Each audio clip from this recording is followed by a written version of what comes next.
All right, 7 minutes gone past the 3 o'clock hour. Welcoming you to the nation's #1 talk news and sports radio station. Welcome to Hard Facts, ladies and gentlemen.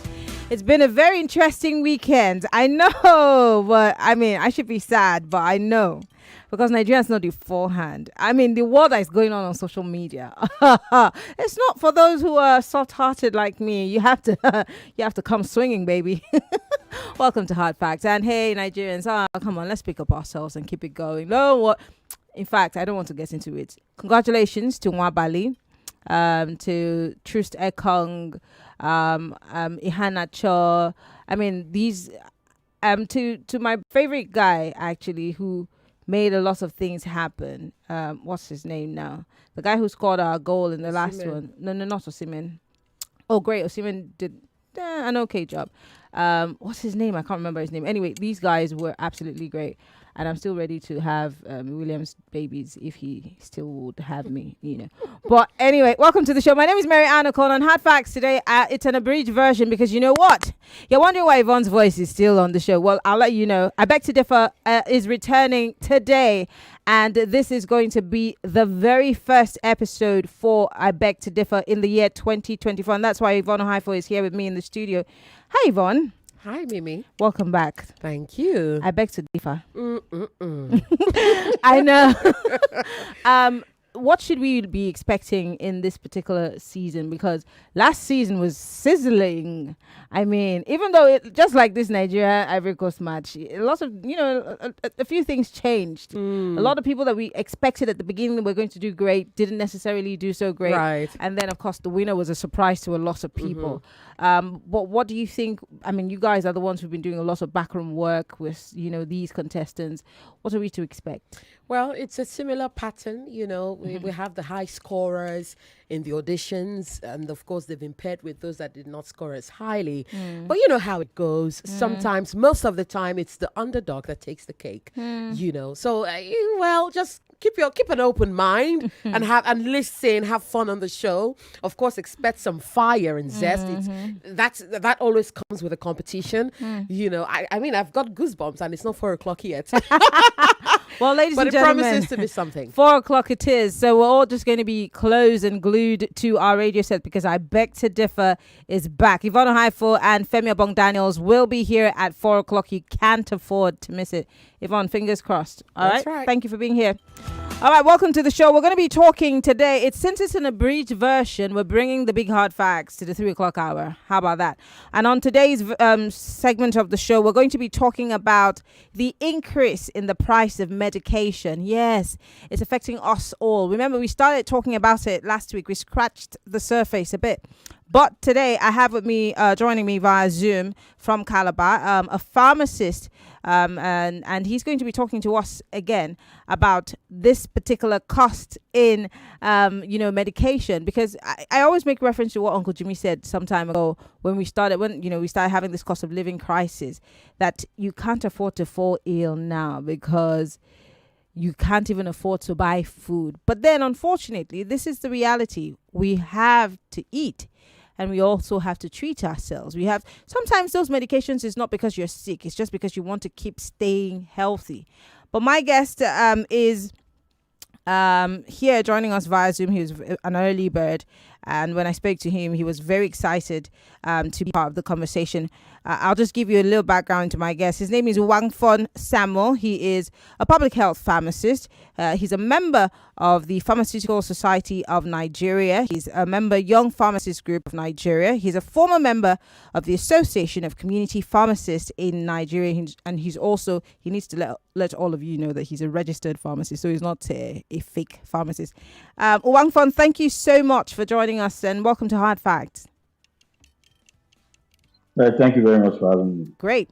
Let's start by, because I know I have a very regular caller here who runs a pharmacy who's also, said to me one time or one or two times, that she's afraid to, tell her customers how much a drug costs because she feels sad that they might not even be able to afford it because sometimes you see people so ill and, very little money to buy drugs. But let's start by asking the question, Why the sudden increase in the price of drugs? I mean, we have orange drugs in Nigeria. We have some pharmaceutical companies here. What exactly is responsible for that skyrocketing in the prices of medication? All right.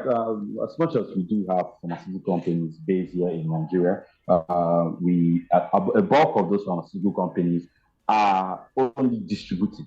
They are not manufacturing. About 80%, if not approaching to 90% of these pharmaceutical companies are basically importing these drugs from India, from China, where manufacturing and cost of production is very minimal, and they go ahead to distribute it here in Nigeria. So we have few companies like Nemet Pharmaceuticals, we have the Enzo Pharmaceuticals, we have the Juel, who are indigenous pharmaceutical companies and actually manufacture these medications here. But however, definitely as a developing country, we are reliant on other developed countries to get the what we call the active ingredients, the APs, the IAs. These are active ingredients, Yeah. the AIs. We also have to get some other composition of these medications, and they are imported overseas. And when you consider the rising cost, the inflation of things, and the exchange rate from naira to dollars, definitely, it's without a doubt, is going to affect also the pharmaceutical industry, regardless whether they are producing here in Nigeria. And also considering the fuel consumption, whether it's diesel, all these contribute because these industries are being run on a 24 hours basis. Most of them are being run on a 24 hours basis with constant consumption of electricity and power supply. This definitely affects the cost of things in Nigeria as well.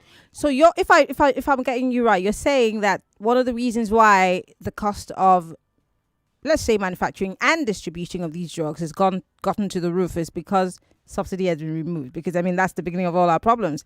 The subsidy on petrol, the cost of transportation, and all of those things. It's all encompassing.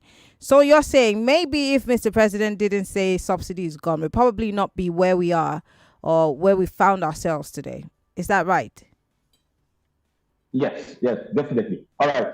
In drug production, there are very segments. We have production, we have distribution. So let's just talk about the distribution for a minute. If, as at 4 years ago, it cost about, let's say, 10,000 naira for me to transport, just transportation, I'm not talking about manufacturing, for me to transport, let's say, 10 cartons of paracetamol to a state from Enugu to let's say, from Lagos to like Enugu.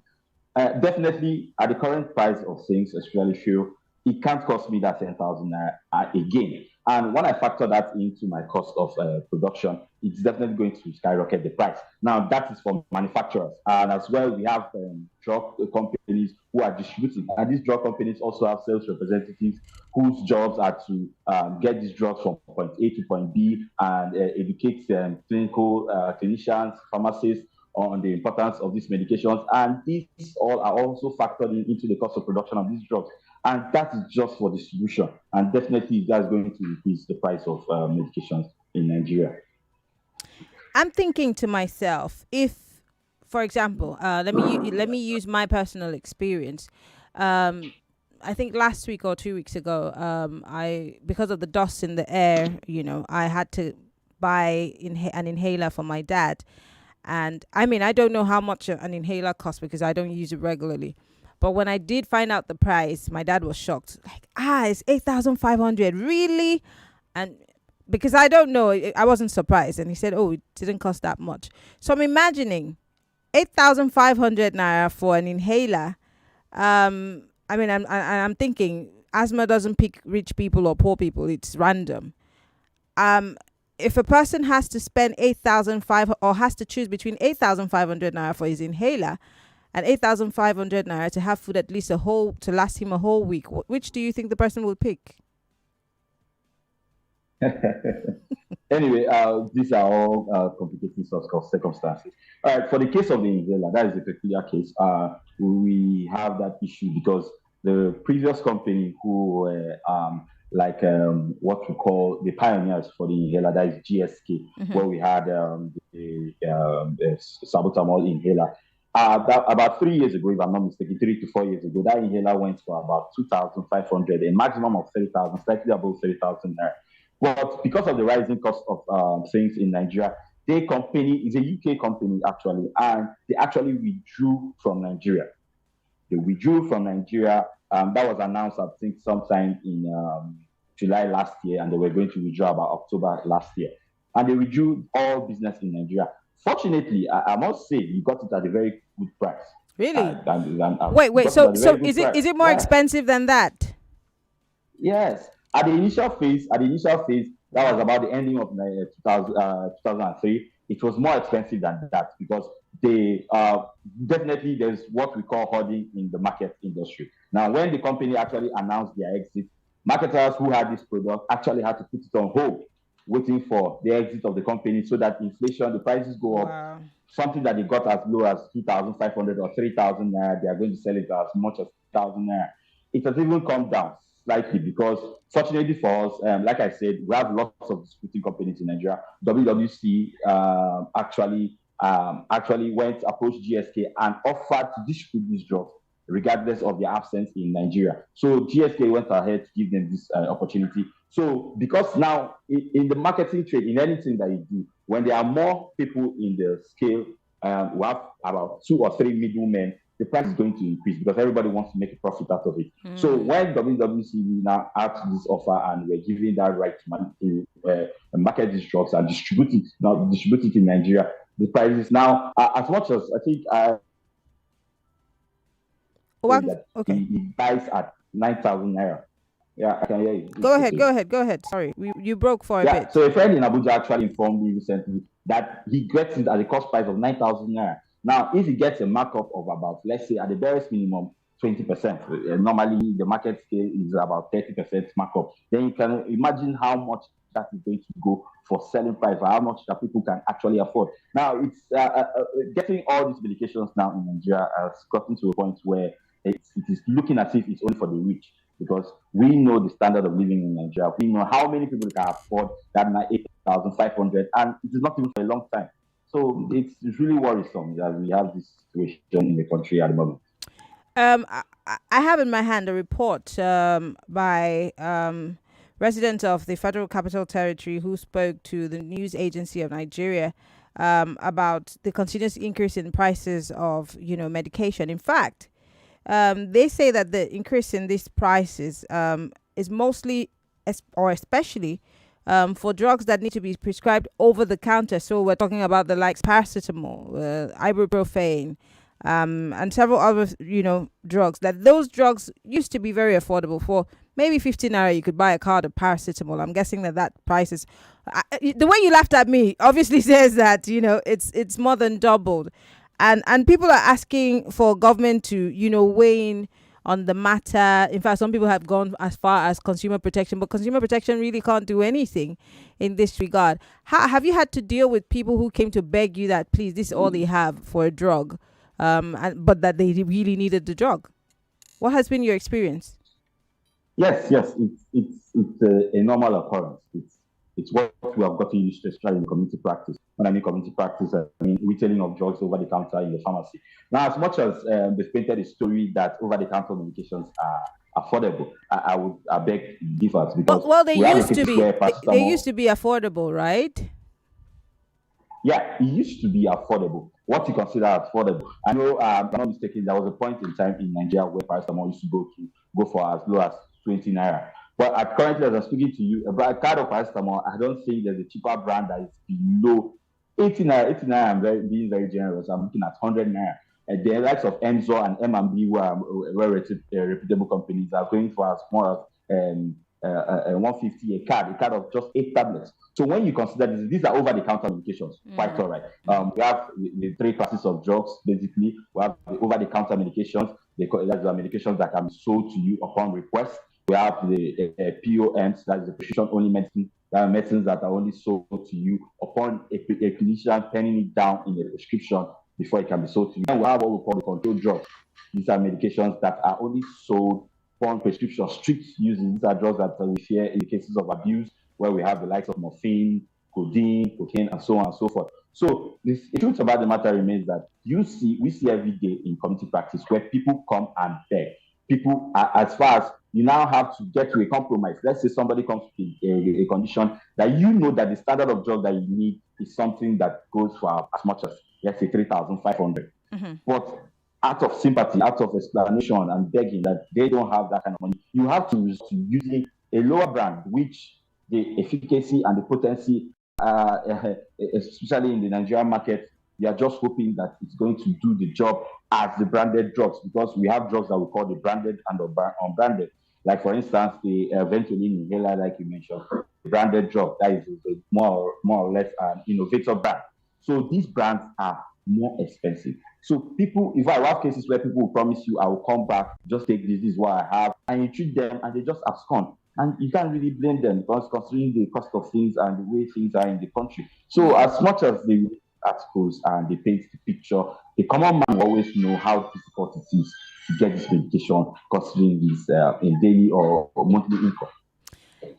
Is there a fear, because of course this is orthodox medicine that we're talking about, is there a fear that somewhat people might begin to again resort to what we call agbo, or the traditional herbal medicine?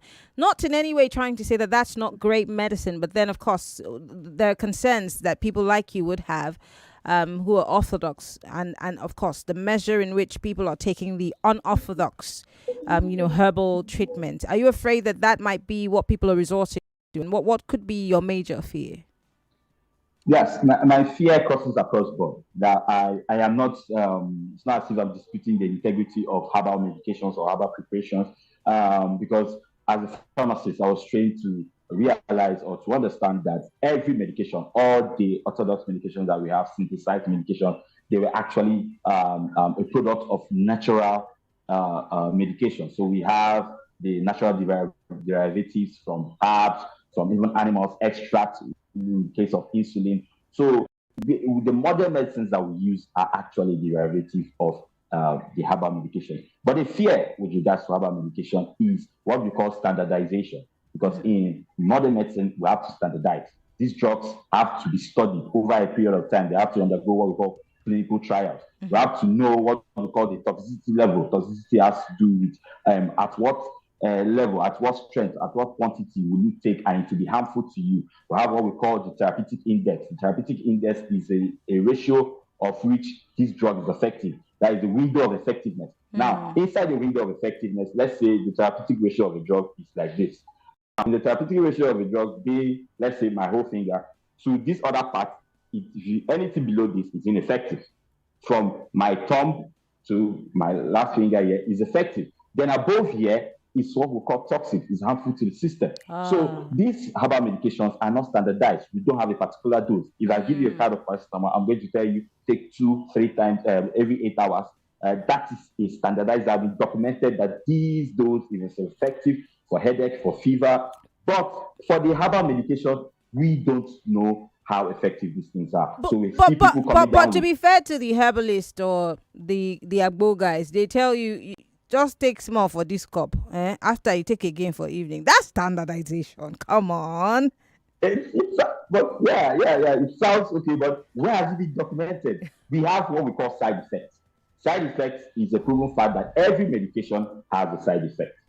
It's just a proven fact. So we have what we call side effects. It has been studied over time that if you take this drug, for instance, if I should give you an orthodox medicine in the quantity of our book, I know what are the likely challenges that you will face. I will definitely advise you, possibly if you take this drug, you are going to have constipation. So drink a lot of water so as to not have constipation.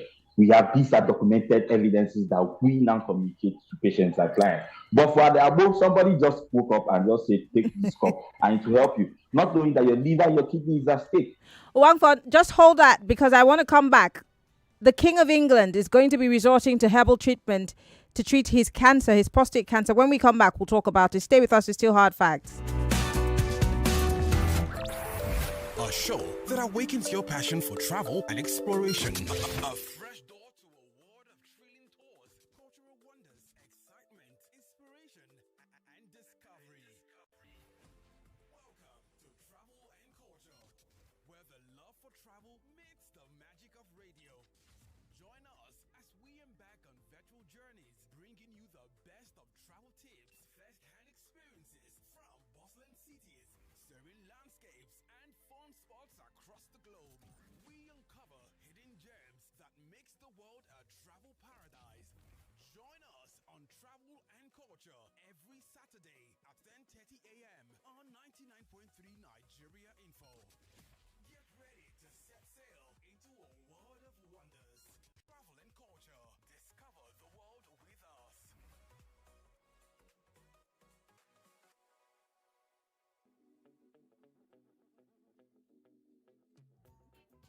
Are you a lover of music?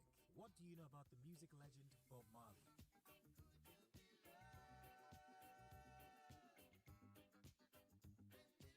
As Silverbird Film Distribution presents the Bob Marley One Love movie. This highly anticipated movie is a biographical musical drama that celebrates the life and music of an icon who inspired generations through his message of love and unity. Bob Marley One Love movie will be showing in cinemas closer to you.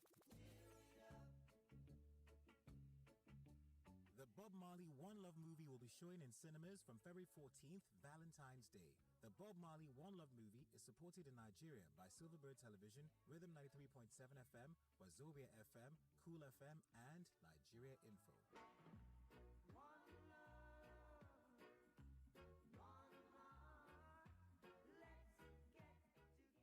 Who says you can't have it all with one play? I got that defined boy. You have just won yourself. Hello, good morning. Yes, Melitus. One player, don't talk to two players because you won 20K. So now you won yourself 20,000 naira. My name is Well Done. Okay, well done. You want to tell you well done? You won yourself 20,000 naira. With 500 naira, you can play to win big from 120,000 naira to 190,000 naira daily on Nigeria Info. Go to oneplay.ng and play with 500 naira. And in a few seconds, your ticket is in the draw. Or dial *347*880*3#. Win daily on Nigeria Info. 50,000 naira on Morning Crossfire. 60,000 naira on WhatsApp Lagos. 20,000 naira on Sunnyside. And 60,000 naira on Game On. So Lagos, what are you waiting for? The more you play, the better your chances of winning. Remember to dial *347*880*3#. Play responsibly. Not suitable for persons under the age of 18. I Beg to Differ Season 7 is about to start. 32 debaters selected from a pool of over 200 entries. 33 topics drawn from various facets of life. One winner, 1 million naira. Join Femi Abong-Daniels and me Mondays to Thursdays, 4 p.m. to 6 p.m. to catch every show. For sponsorship, call 070-3498-4352 or send an email to info@nigeriainfo.fm. I Beg to Differ Season 7, a tournament of champions.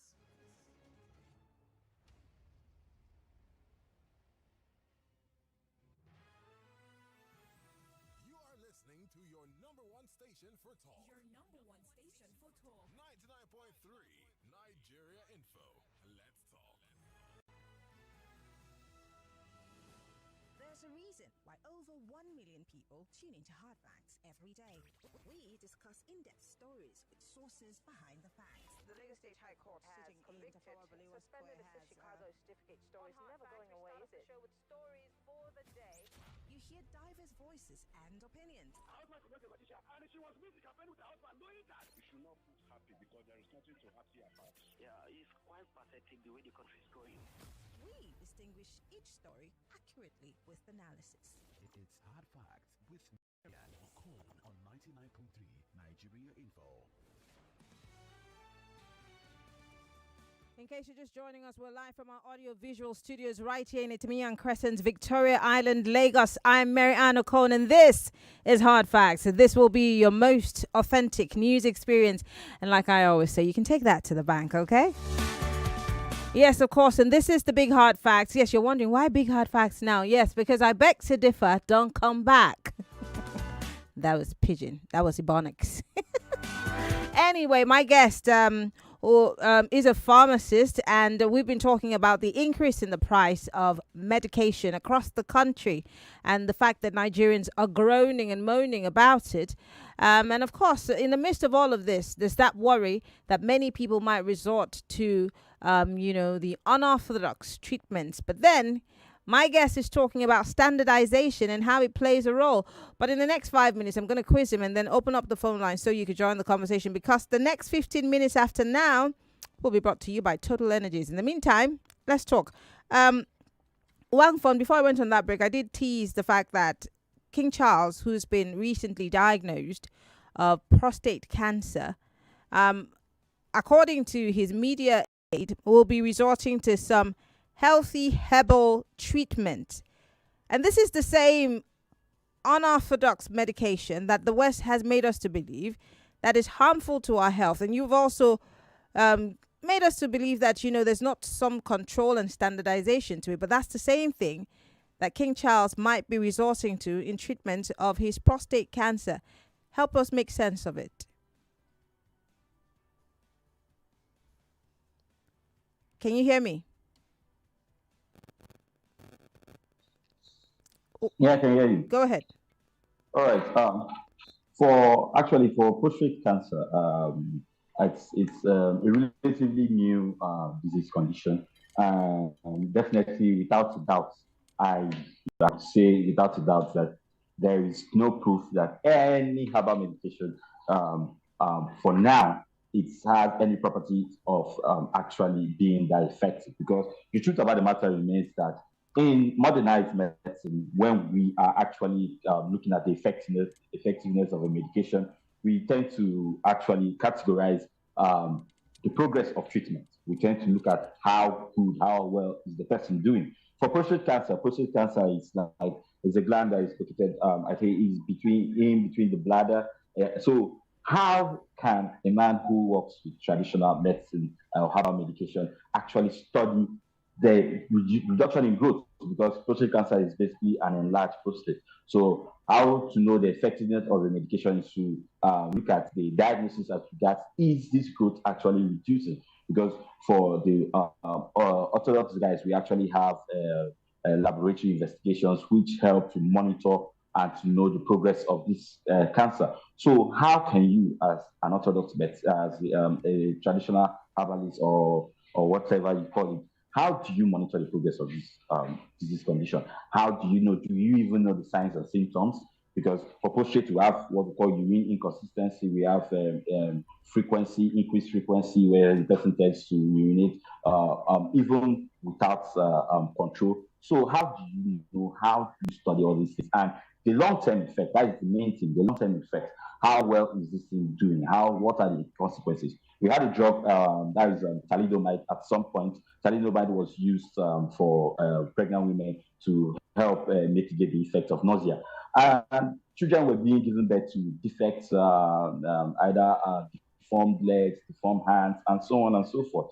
It was after some time when the study was carried out, and they actually found out this drug was actually harmful before it was pulled out from the market.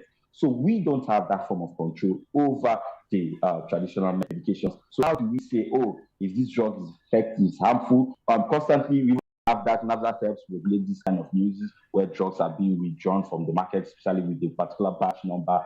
Sometimes it's only batch number related, sometimes it's the whole product. So how do we do this regulation as that the orthodox? So we can't have control over this. So that's why we don't really advocate for people to patronize this, but considering the constraints we have with regards to funds, people are definitely going to resort to this. So it lies on us to be able to give people guidance and to try to mitigate the effect, as ever the case may be. So these are some things that if you walk into a pharmacy, you rarely see a herbal medication on site.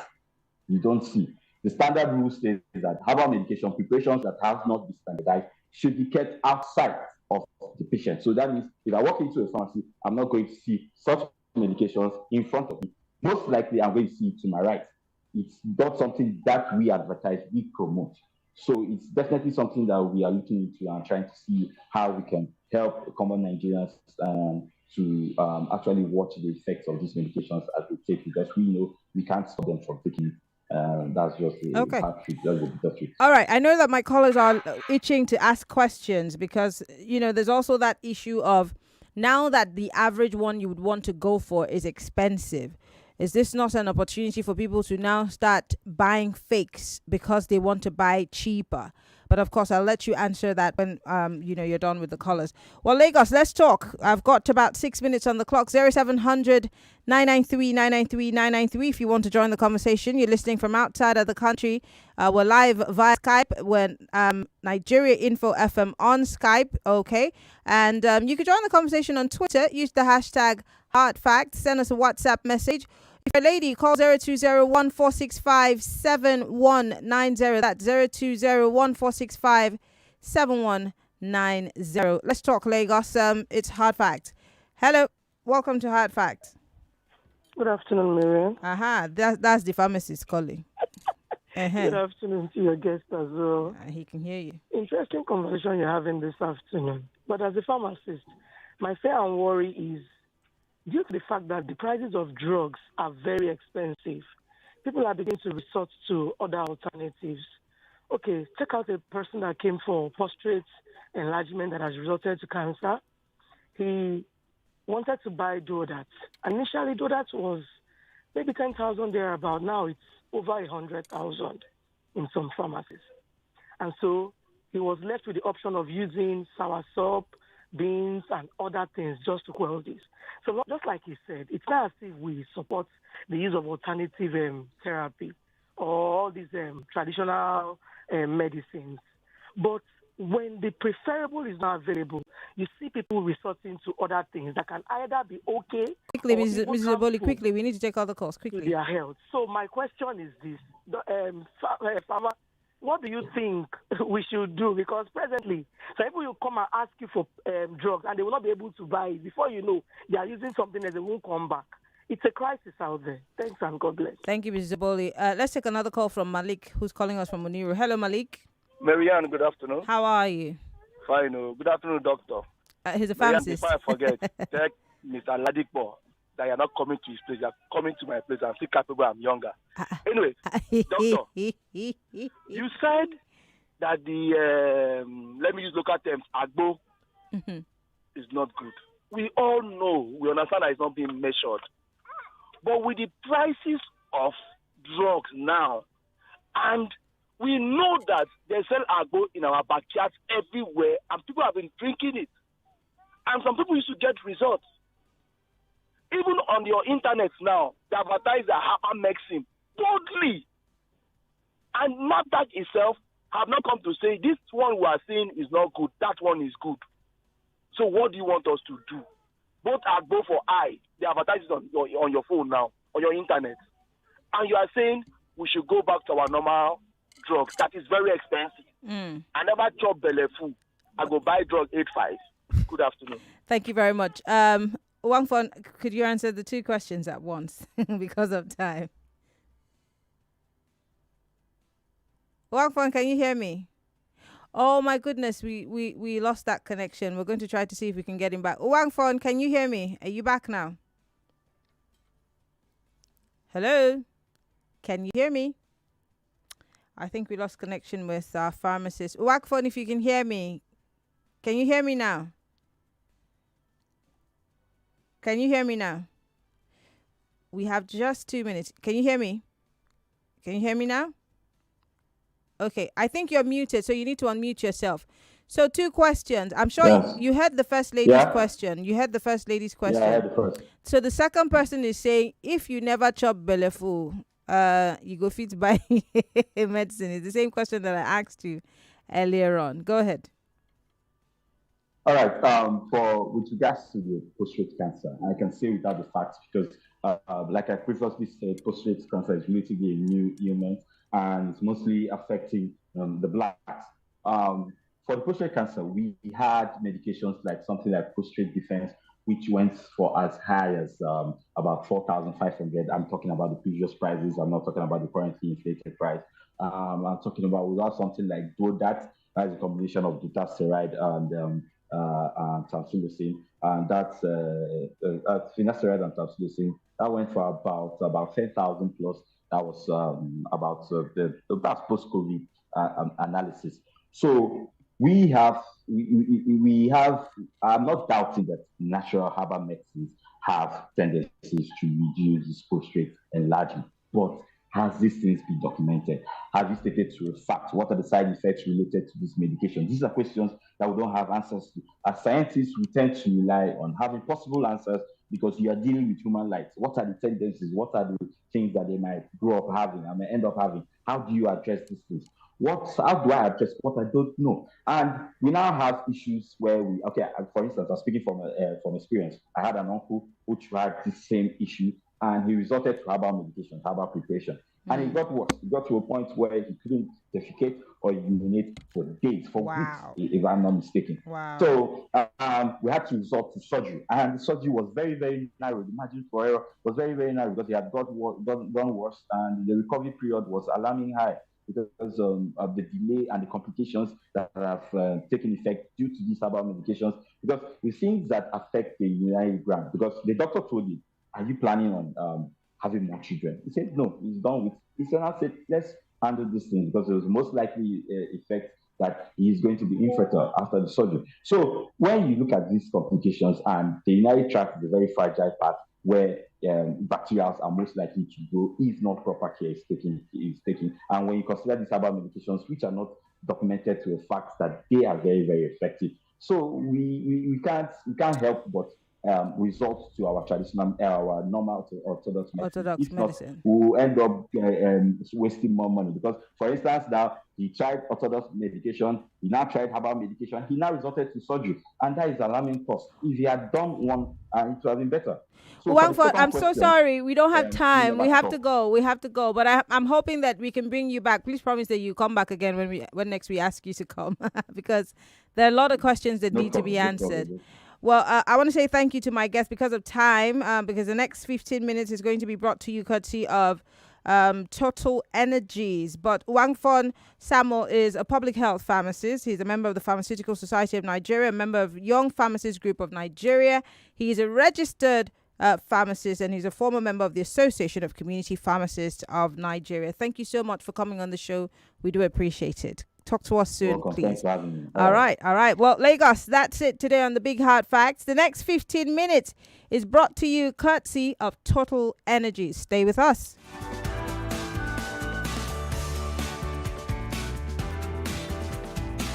.3 Nigeria Info. We are more than just radio. Subscribe to our YouTube channel at Nigeria Info FM. Check us out on Facebook at Nigeria Info 99.3. Follow us on Twitter at Nigeria Info FM and on Instagram at Nigeria Info FM Lagos for live updates as it happens. 99.